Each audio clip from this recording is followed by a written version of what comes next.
Hello बच्चों, let's read the question. Assertion: when a solid iron ball is heated, percentage increment is its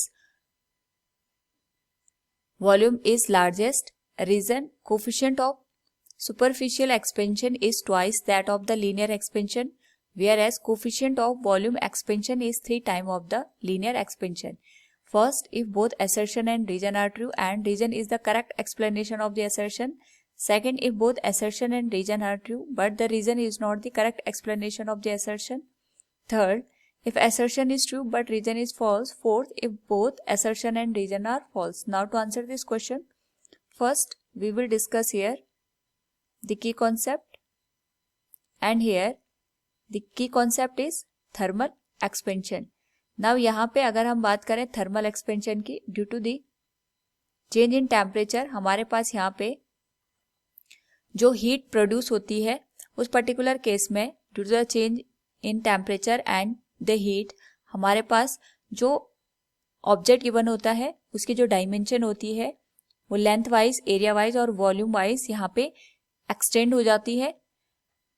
इसी को हम यहाँ पे थर्मल एक्सपेंशन का नाम देते हैं. और इस पर्टिकुलर केस में जो हमारे पास coefficient of linear thermal expansion होता है it is given as alpha, और जो वॉल्यूमेट्रिक एक्सपेंशन होता है इसको हम गामा से, और जो हमारे पास एरियल या सुपरफिशियल एक्सपेंशन होता है उसको हम बीटा से इंडिकेट करते हैं. अल्फा, बीटा और गामा में जो रिलेशन होता है it is given as alpha ratio beta ratio gamma is given as 1:2:3.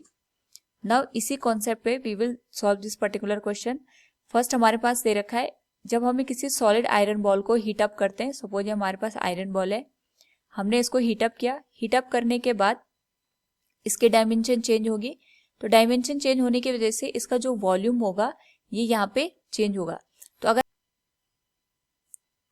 तो जो हमारे पास यहाँ पे वॉल्यूमेट्रिक थर्मल कोफिशिएंट होता है it is 3 times of the linear thermal coefficient. और यहाँ पे अगर हम कंपेयर करते हैं लीनियर थर्मल कोफिशिएंट का एरियल या सुपरफिशियल थर्मल कोफिशिएंट के साथ, तो ये हमारे पास यहाँ पे 2 टाइम्स निकल के आता है. अगर हम तीनों का कंपैरिजन करते हैं तो जो वॉल्यूमेट्रिक थर्मल कोफिशिएंट होता है ये हमारे पास सबसे ज्यादा होता है इन द गिवन कंडीशन. तो हम यहाँ पे कह सकते हैं कि जो हमारे पास वॉल्यूम का चेंज आएगा that will be largest in the given condition. Now यहाँ पे जो रीजन पार्ट है इसमें हमारे पास दे रखा है कि जो कोफिशिएंट ऑफ सुपरफिशियल एक्सपेंशन है that is twice of the linear expansion, whereas coefficient of volumetric expansion is thrice of the linear expansion. तो इसके लिए हम यहाँ पे अगर इस कंडीशन को हम सेटिस्फाई करना चाहते हैं तो हम एक स्क्वायर को अज्यूम करते हैं. इस स्क्वायर की जो लेंथ है ये एल के बराबर है. जब हम इसमें डेल टी का चेंज करते हैं तो इस पर्टिकुलर केस में जो न्यू लेंथ है it is given as L naught, और एल क्योंकि हमने यहाँ पे इसकी ओरिजिनल लेंथ एल मानी है, L into 1 plus alpha into del T. ये हमारे पास फर्स्ट कंडीशन बन गई. इसी तरीके से जब हम इसको यहाँ पे हीट करते हैं उस पर्टिकुलर केस में इसकी लेंथ में भी चेंज आएगा और विड्थ में भी चेंज आएगा, यानी इसका जो एरिया होगा ये टोटल चेंज हो जाएगा. सो जो न्यू एरिया है, अगर हम न्यू एरिया की बात करें it will be given as original area A into 1 plus beta into del T. अब यहाँ पे हमें अगर अल्फा और बीटा के बीच रिलेशन निकालना है तो हम इस तरीके से यहाँ पे इसको लिख सकते हैं कि जब हमने इसको हीट किया उस पर्टिकुलर केस में इसका जो लेंथ है उसमें भी चेंज आया और विड्थ में भी चेंज आया, और वी कैन से हियर यहाँ पे जो इसकी डायमेंशन होंगी उसमें जो चेंजेस आए हैं उनको हम अगर यहाँ पे दूसरे तरीके से रिप्रेजेंट करना चाहें तो हम लिख सकते हैं area after thermal expansion. It will be given as A nu will be given as L nu का स्क्वायर, क्योंकि हमारे पास यहाँ पे जो लेंथ है इसमें चेंज आया, लेंथ में चेंज आने की वजह से इसका जो एरिया है वो चेंज होगा. So it can be written as new area will given as, जो इसकी नई लेंथ है अगर हम इसको यहाँ पे लिखना चाहें it could be written as L into 1 plus alpha into del T का होल स्क्वायर आ जाएगा यहाँ पे. नाउ जो न्यू एरिया है it could be written as L square into 1 plus alpha into del T का होल स्क्वायर. इस case में अगर हम 1 plus alpha into del T का होल स्क्वायर इसको एक्सपेंड करें it will become 1 plus alpha square into del T का square plus 2 into alpha into del T. अपने आप में जो अल्फा की वैल्यू होती है बहुत स्मॉल होती है और चेंज इन टेम्परेचर अगर हम इसके साथ मल्टीप्लाई कर रहे हैं स्क्वायर के साथ, ये जो पूरा टर्म है ये बहुत ही स्मॉल वैल्यू देगा, तो हम इसको नेगलेक्ट कर सकते हैं यहाँ पे इस पूरे पार्ट को। तो जो हमारे पास नया एरिया है it will become L square into 1 plus 2 into alpha into del T.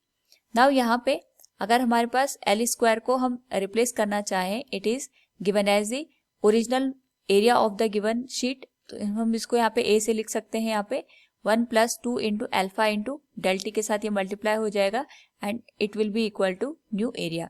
Now यहाँ पे अभी हमने जो नए एरिया को रिप्रेजेंट किया था in the case of the original dimension that is A into alpha, that is A into 1 plus beta into del T. अगर हम दोनों इक्वेशन को यहाँ पे कंपेयर करें we can write it as a into 1 plus beta into del T will be equal to a into 1 plus 2 into alpha into del T.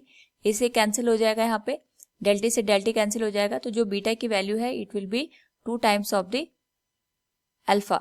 यानी हमारे पास जो superficial coefficient of thermal expansion है it is 2 times of the linear expansion. इसी तरीके से हम यहाँ पे एक क्यूब को अज्यूम कर सकते हैं। इस क्यूब की जो लेंथ होगी it will be equal to the L. हम यहाँ पे इसकी जो लेंथ है इसको एल के बराबर कंसिडर करते हैं। तो इस पर्टिकुलर केस में अगर हम बात करें इसके वॉल्यूम की, तो volume will be given as original volume. अभी हमने इसको एक्सपेंड नहीं करा है, उस पर्टिकुलर केस में ये हो जाएगा एल क्यूब के बराबर।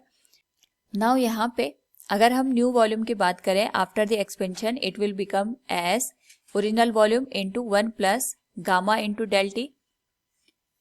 नाउ इसी वॉल्यूम के एक्सपेंशन को हम यहाँ पे लेंथ के टर्म में लिख सकते हैं। New volume will be given as cube of the new length that is L new cube.